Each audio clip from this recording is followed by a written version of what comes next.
Muy buenos días, hermanos queridos. Siempre una alegría compartir este domingo, cada domingo, en que nos volvemos a reunir y todos siempre pensando que es un llamado del Señor. Como va a ser la clase de los niños, el Señor llamó a Abraham. El Señor siempre nos está llamando, siempre nos está invitando a que nos congreguemos para que podamos buscar su guía.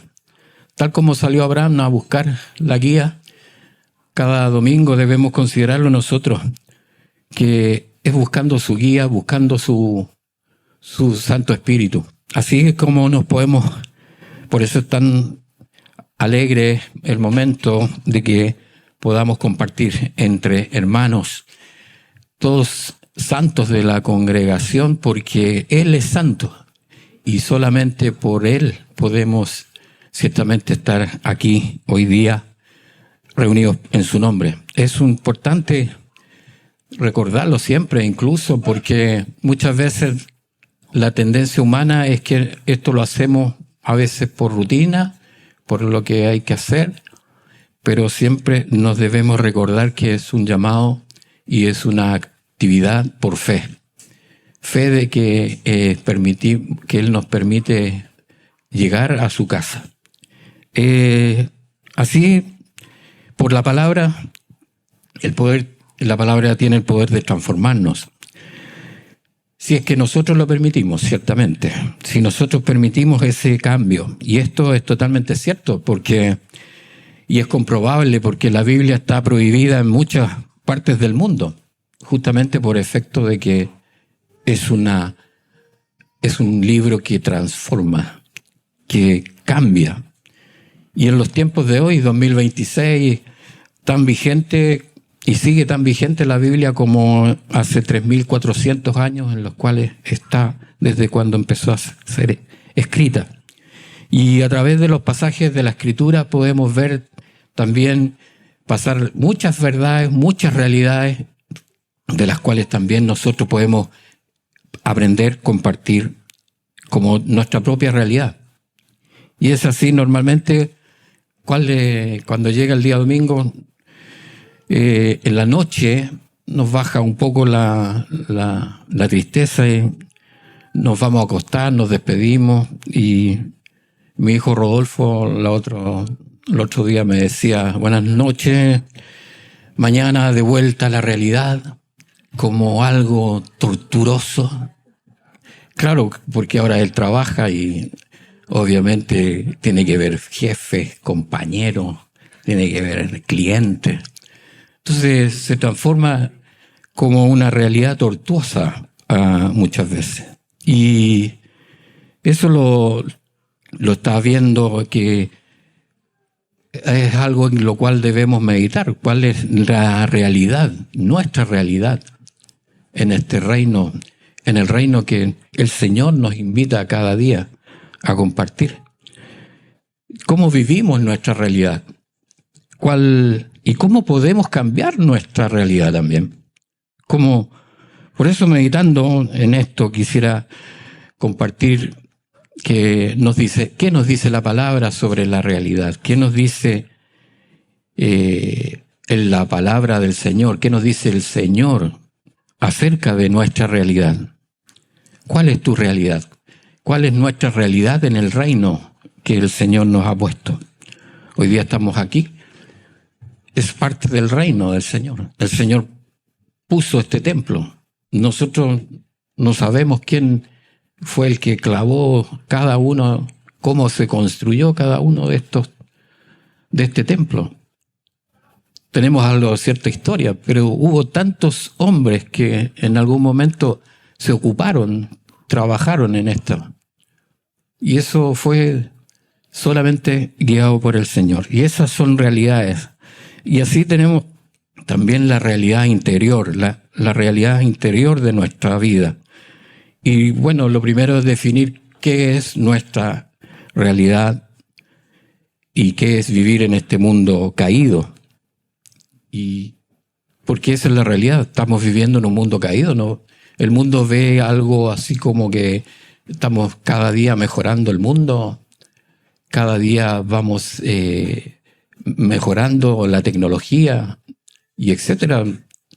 Y nosotros vemos cómo el mundo va camino a toda esta nueva filosofía. Vemos increíblemente templos budistas que hoy día incorporan a algunos robots también para atraer a gente a sus iglesias, para que la tecnología se mezcle con la moralidad. El Papa habla de la inteligencia artificial que se debe ser cuidada porque es una realidad que se le teme. Y así, hay mucho que vemos en el mundo que hoy día estamos viendo que ve su realidad totalmente apartada de la vista de Dios. Nosotros sabemos que prácticamente este mundo, cuál es su camino, cuál es su destino. Ya lo conocemos, el Señor nos ha impartido cuál es el camino y el fin de este mundo. Y ese fin está cerca, este fin de este mundo, de este sistema, está cerca porque pronto ciertamente viene el reino del Señor. Y así, si vamos a la palabra de Dios, nos dice el por qué. ¿Por qué vivimos en este mundo caído? ¿Por qué estamos en un mundo caído? Isaías 14, 12, 13 dice: como caíste del cielo, oh lucero, hijo de la mañana, cortado fuiste por tierra, tú que debilitabas a las naciones. Tú que decías en tu corazón: subiré al cielo en lo alto, junto a las estrellas de Dios. Levantaré mi trono, y en el monte del testimonio me sentaré a los lados del norte. Sobre las alturas de las nubes subiré y seré semejante al Altísimo. Ser semejante al Altísimo. El hombre está hecho ciertamente a imagen y semejanza de Dios. Pero esta imagen y semejanza de Dios tiene dos actitudes. Siempre. Ser semejante al Altísimo para ser yo mi propio Dios, como lo hizo el lucero de la mañana que habla ahí. O ser semejante a Dios en Dios, como sus hijos santos, porque Él es santo. ¿Cuál es nuestra elección? ¿Cuál es nuestra actitud? En Génesis 3 dice, Génesis 3, 4 y 5 dice: entonces la serpiente dijo a la mujer: no moriréis, sino que sabe Dios que el día que comáis de él serán abiertos vuestros ojos y seréis como Dios, sabiendo el bien y el mal. Hoy en día, muchas veces, actuamos como Adán y Eva, no considerando a Dios en mis decisiones, en mis objetivos, en mi vida. En la semana pasada, en el encuentro de matrimonios, hablábamos de que el matrimonio es un triángulo amoroso.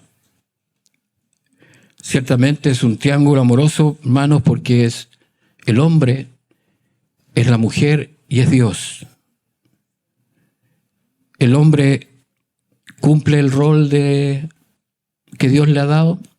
La mujer cumple el rol. No cometerás adulterio, dice. Estas decisiones, ¿en mi propio deseo o obedezco a Dios? Siempre estamos en esa elección, en esa decisión. El hijo o la hija cumplen el rol que Dios le ha dado, honrar padre y madre. Decide en cada día esta actitud. Así también como trabajador, como estudiante, el Señor nos habla muchas veces cómo debemos actuar, cómo debemos hacerlo. O vive la fe, en algunos casos que se dice que se vive la fe a su manera, a la manera, yo tengo mi manera de vivir la fe. ¿Es lo que hacemos lo que el Señor nos manda o es nuestra elección? Por eso, ¿cuál es mi realidad? ¿Cuál es la realidad de mi vida en el reino de Dios? En Mateo 22, 37 dice: Jesús le dijo: amarás al Señor tu Dios con todo tu corazón y con toda tu alma y con toda tu mente. Así es poner a Dios en el centro de la vida, de la existencia. Esto dice, amarás al Señor. Esto dice, no es si puedo o quiero o puedo pensarlo. Es cada vez que no ponemos a Dios, es una decisión que elegimos. Elegimos no poner a Dios en el centro de nuestra vida, es totalmente desobedecer. Es desobedecer esa opción que siempre está a nuestra mano. Elige, dice el Señor, elige bendición o elige maldición. Y cada vez que elegimos no dejarnos llevar por la guía del Señor, equivocamos el camino. Cada vez que no ponemos a Dios en nuestro centro de la vida y de la existencia, nos hacemos semejantes a Adán y Eva. Y también como Lucifer, su pecado fue el ser su propio Dios, el ser y manejar su vida como él quería, independiente de Dios. Así nos pasa, muchas quieren gobernar, hoy día hay mucha gente se quiere gobernar y ser sus propios dioses, ser Dios de su propia vida. ¿Esta sería nuestra realidad interior? ¿Es esta nuestra realidad? Pero hay advertencia en manos de nuestro Señor. Hay una palabra que nos advierte si estamos viviendo por amor a Dios o estamos viviendo una religión. Ya vimos que el amor a Dios es una elección, es una decisión por Dios. Y decidir a Dios por sobre todas las cosas, por sobre mis aflicciones incluso, por sobre mis tentaciones, por sobre mi tristeza, por sobre mi ánimo. El Señor nos mostró su decisión todo el tiempo.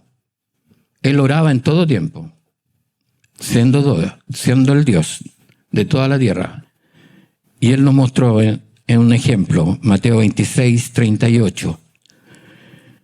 Mateo 26, 38, en Reina Valera dice, entonces Jesús les dijo, mi alma está muy triste hasta la muerte. Quedaos aquí y velad conmigo. En la Nueva Traducción Viviente dice, les dijo, mi alma está destrozada de tanta tristeza hasta el punto de la muerte. Quédense aquí y velen conmigo. Así el Señor ha mostrado que Él mismo pudo estar muy triste, pero siempre sometido al Señor, siempre sometido a la soberanía de Dios.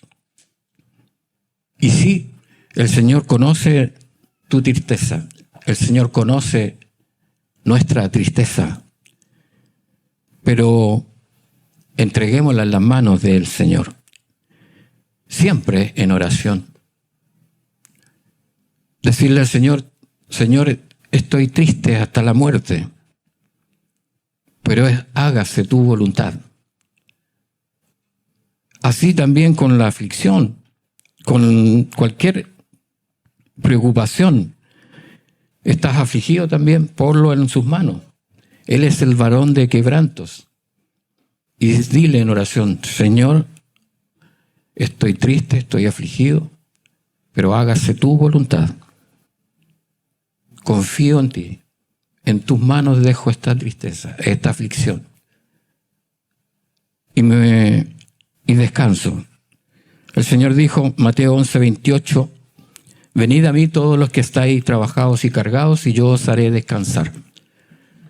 En la Nueva Traducción Viviente dice, luego dijo Jesús, vengan a mí todos los que están cansados y llevan cargas pesadas, y yo les daré descanso.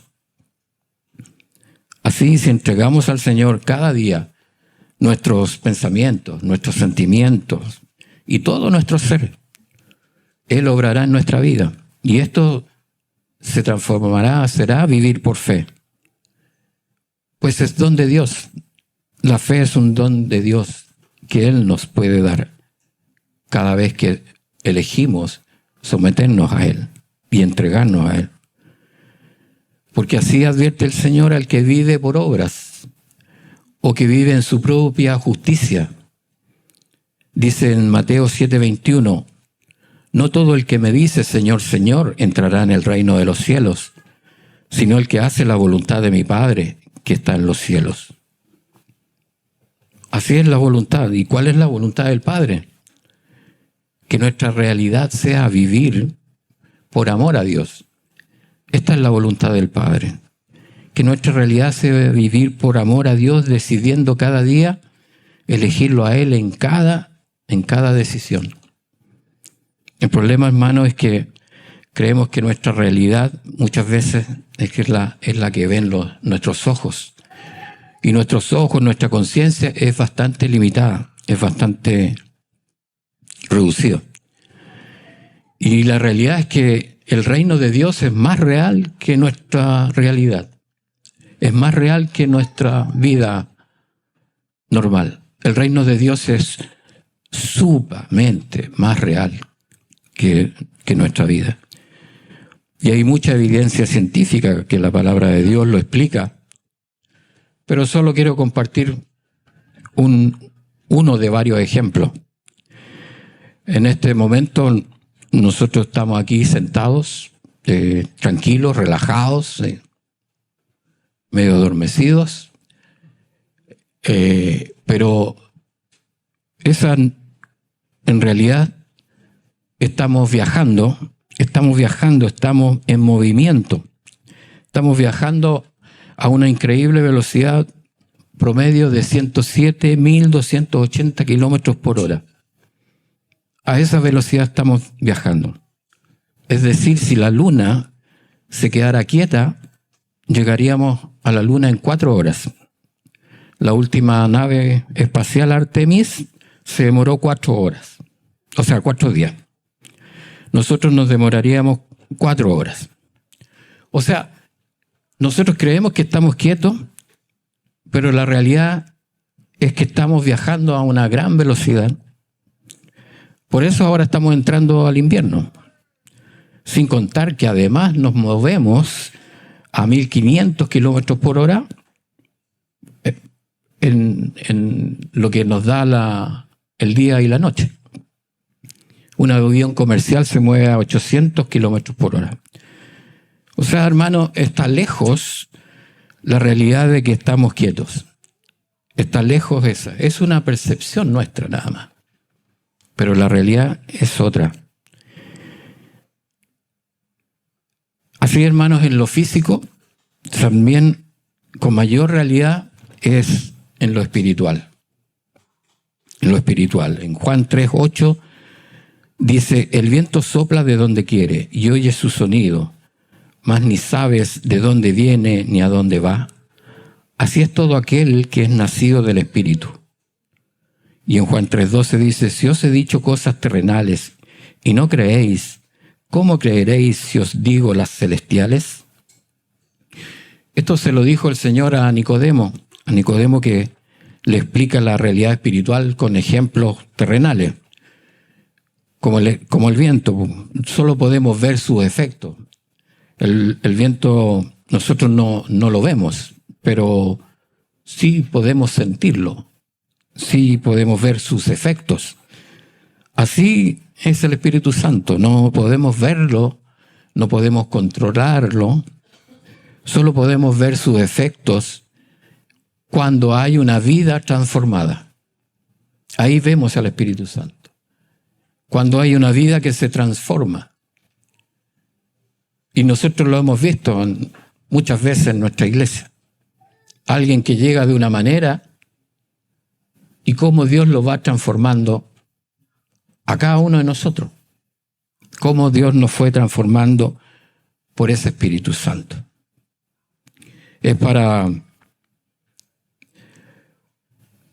Por eso para nuestro entendimiento mental, para nuestra limitada mente, podríamos ordenarlo de la siguiente manera. Primero, debo amar a Dios con todo mi corazón, con toda mi alma y con toda mi fuerza. Y este amar a Dios es la decisión de elegir en todas mis decisiones por sobre mis deseos. Es elegirlo a Él por sobre todos mis deseos. Y cuando eliges a Dios por sobre todos nuestros deseos, o aflicciones, o tristeza, el Señor te dará de su Espíritu. Y te dará de la fe, que también es un don de Dios, también es un don de Él.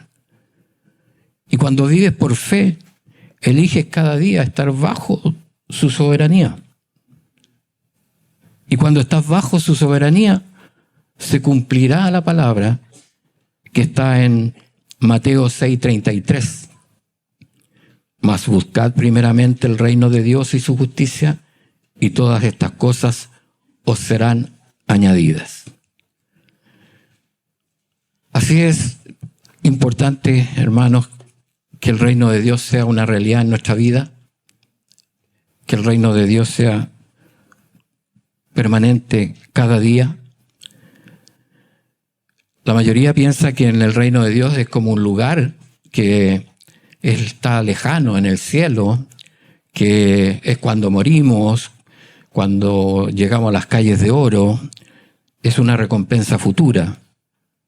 Pero cuando el Señor Jesucristo habló del reino, no estaba señalando algo distante, estaba indicando algo que está presente, que está cercano y que está en movimiento. Por eso el reino de Dios no es solo un lugar en la realidad. En realidad el reino de Dios es la realidad misma, más real que nuestra vida.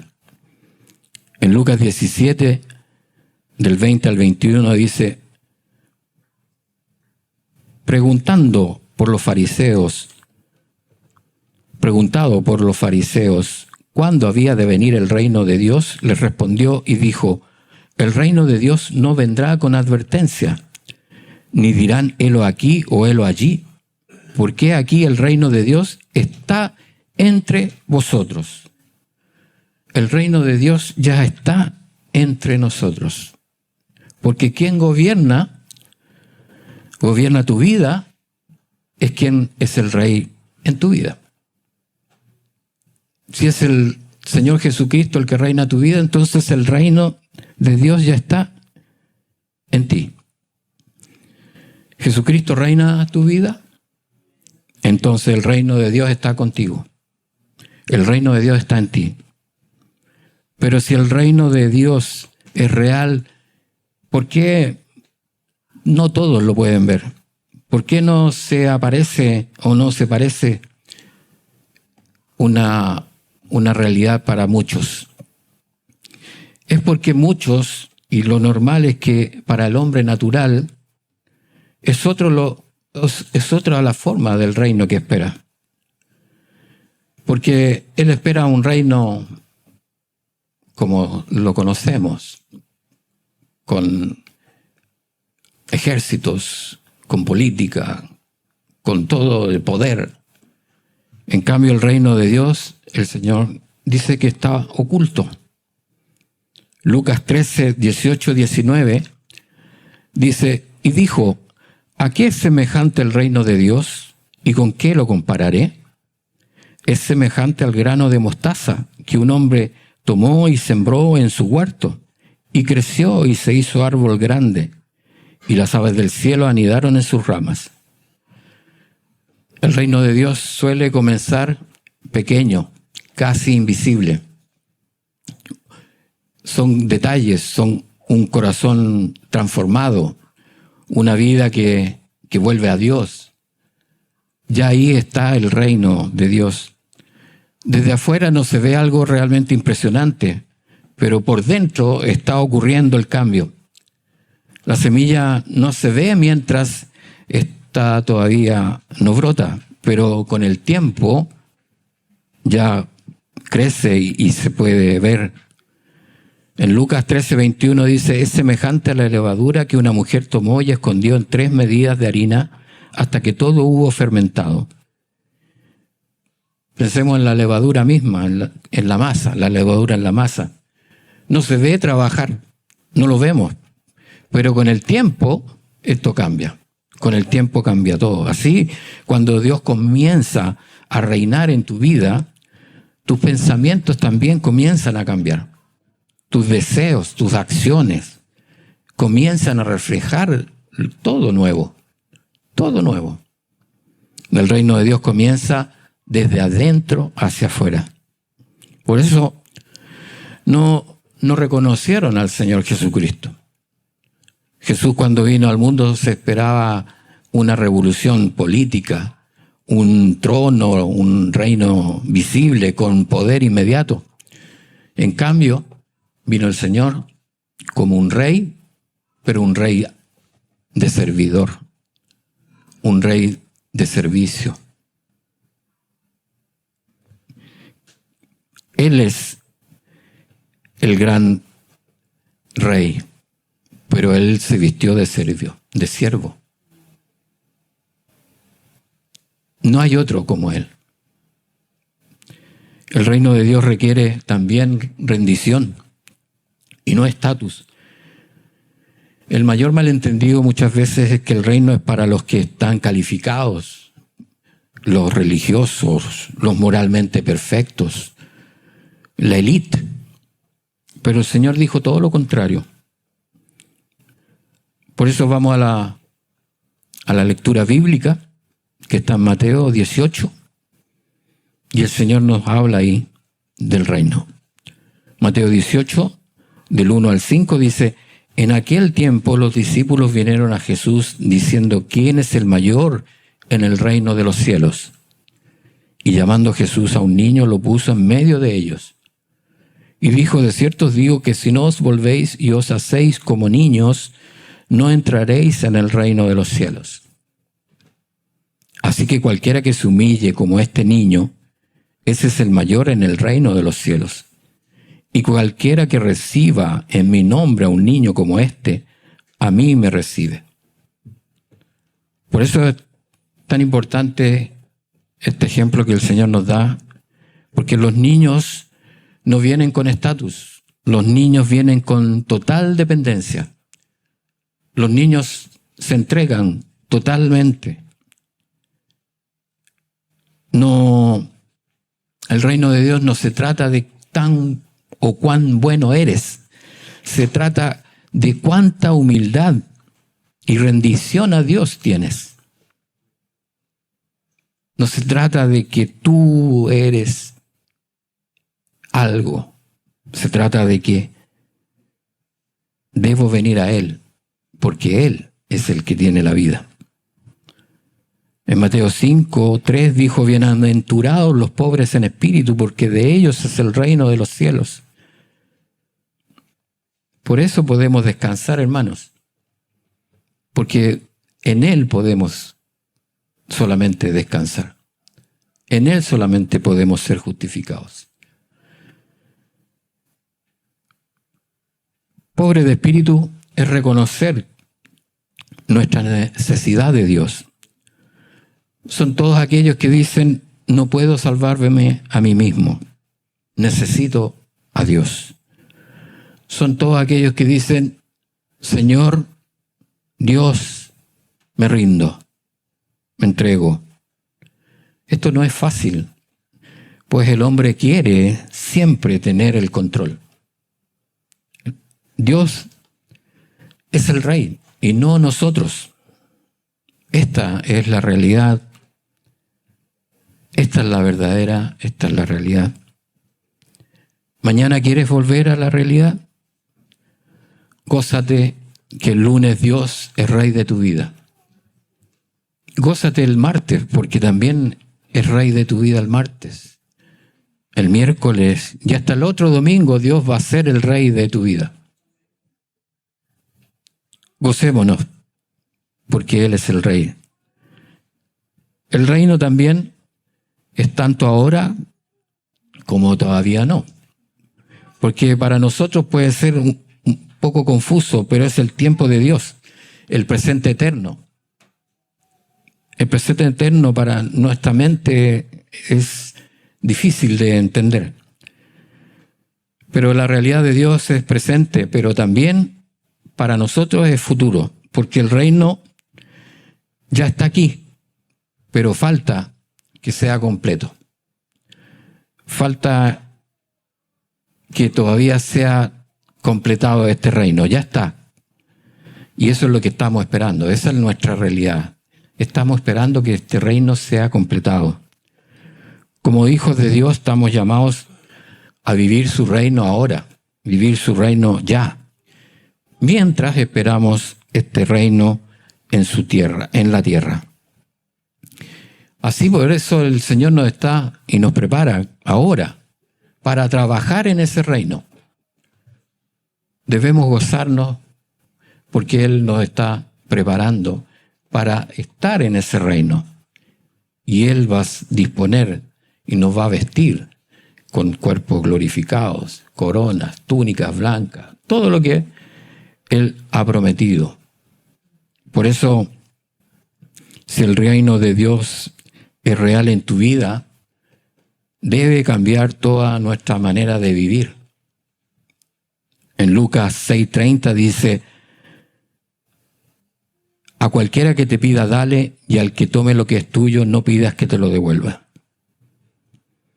Hermanos, es una palabra difícil, puede resultar muy complicada esta palabra para nuestra realidad, pensando sobre todo en la inseguridad de hoy en día, donde los asaltos, los robos son cada vez más comunes, cada vez más normales.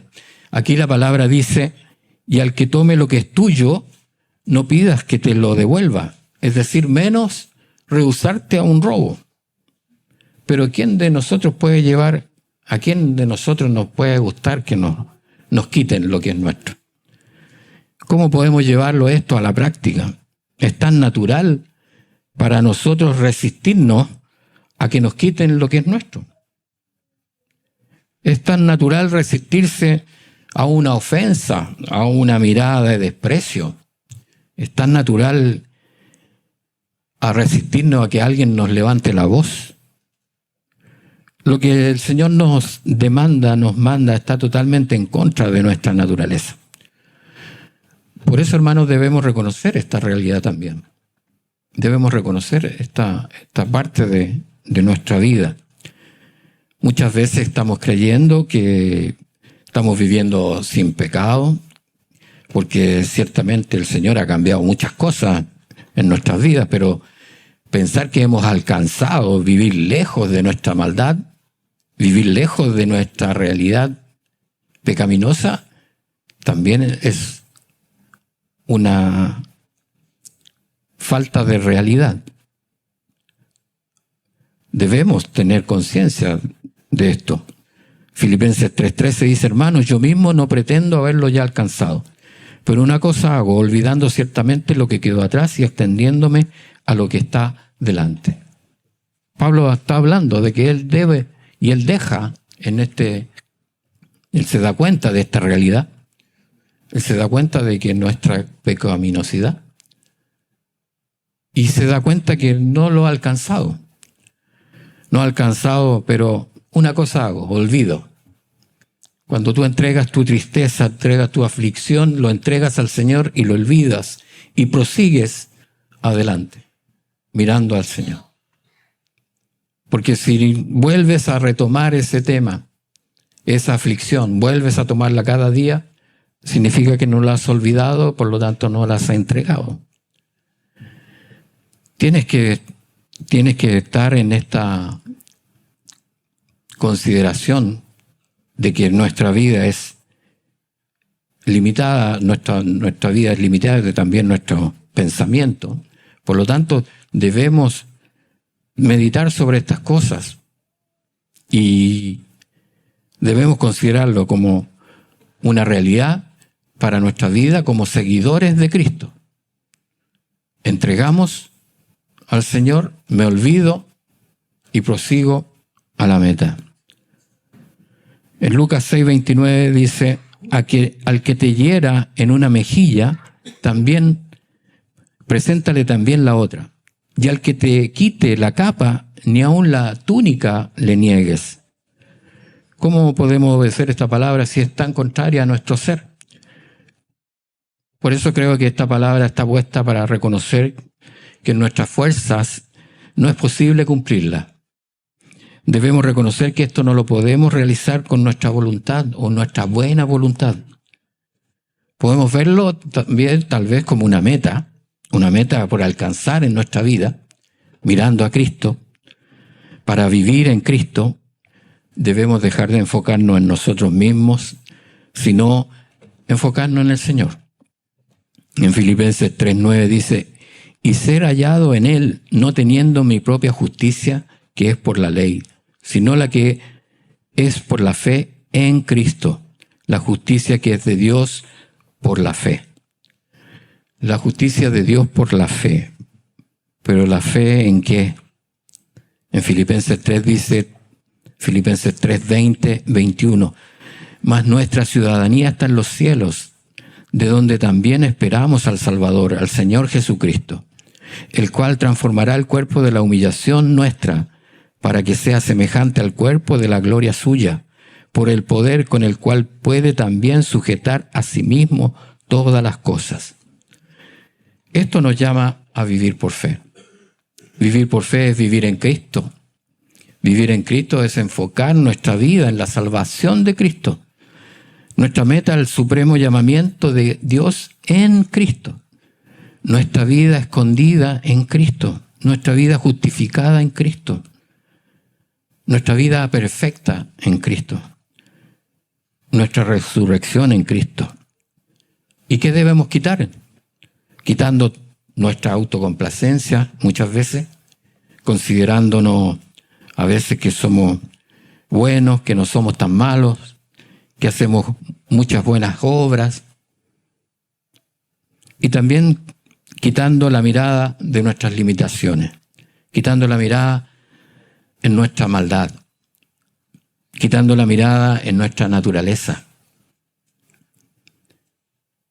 Debemos dejar atrás esa mirada, poner la vista en el pacto de salvación de nuestro Señor Jesucristo.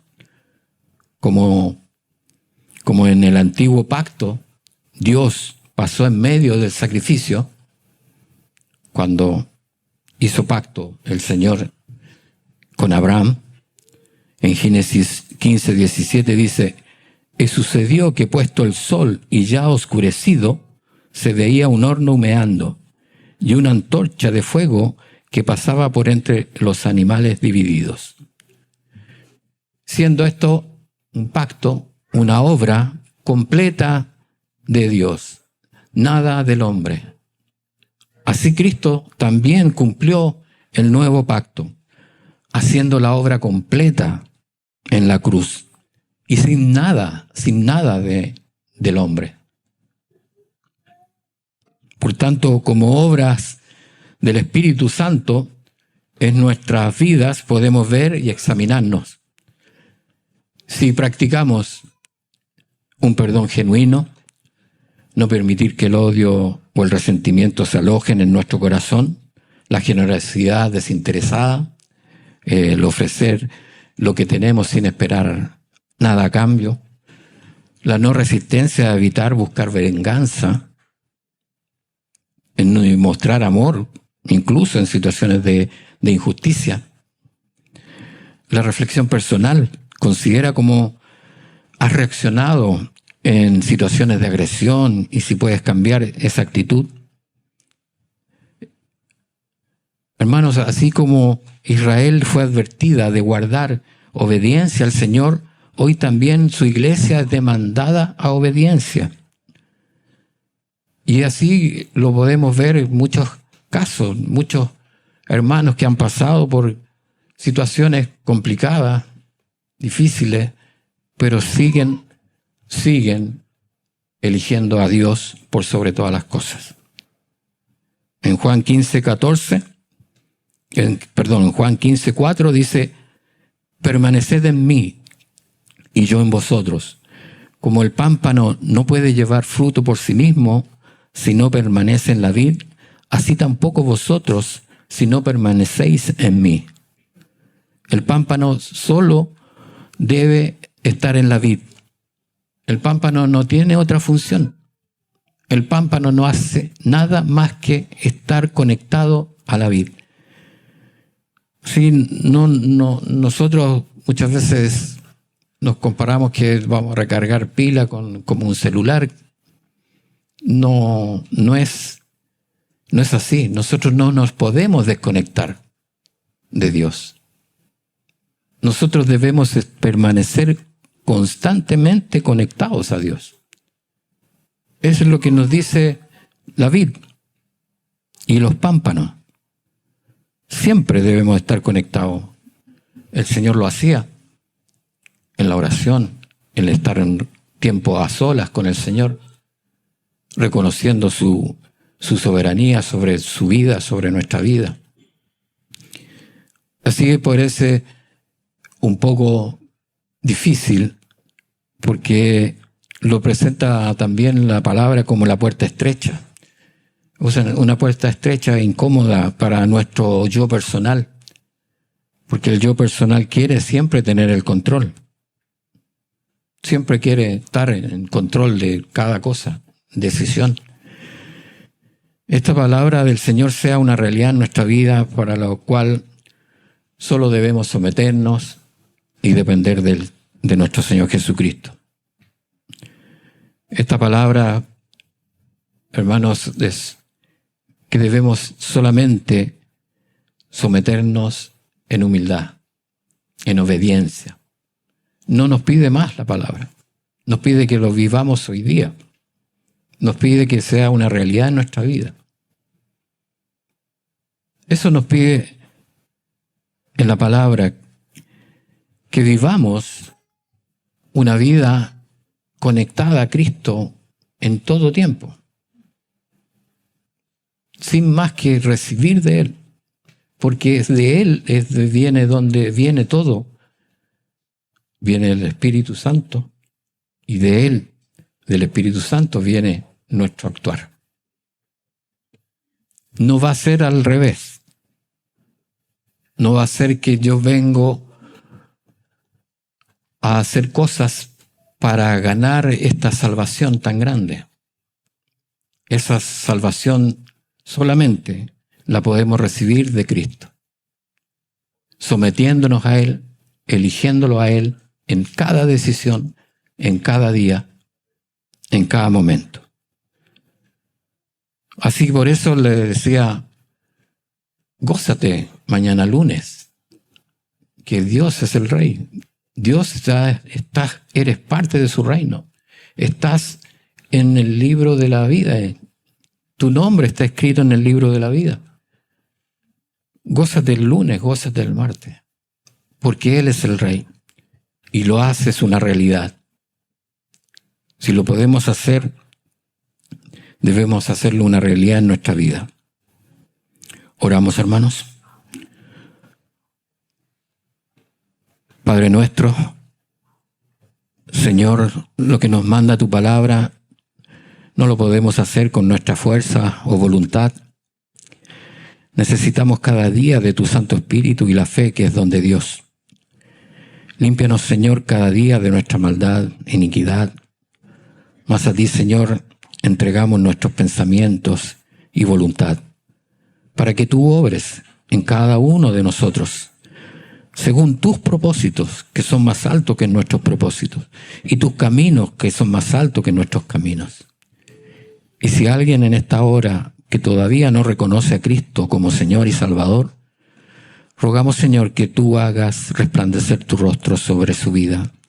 Tengas de él o de ella misericordia, toques su corazón y se vuelva de sus caminos, y conozca que solo tú eres Dios, Jehová de los ejércitos, y en tu Hijo Jesucristo salvación de su alma. Si hay alguien que hoy quiere venir a Cristo, repita conmigo estas palabras con toda su mente, alma y corazón. Repita conmigo: Dios único y verdadero, Jehová de los ejércitos, clamo a ti en esta hora, pidiendo perdón, que hasta aquí he venido según mis propias ideas y propósitos. Señor, creo en tu Hijo Jesucristo, que pagó con su vida mis pecados. Por eso te pido que vengas a mi corazón y yo te recibo como mi Señor. y Salvador, para gloria del Padre, gloria del Hijo y gloria del Espíritu Santo. Amén. La paz y gracia del Señor sea con ustedes. Bendiciones, hermanos.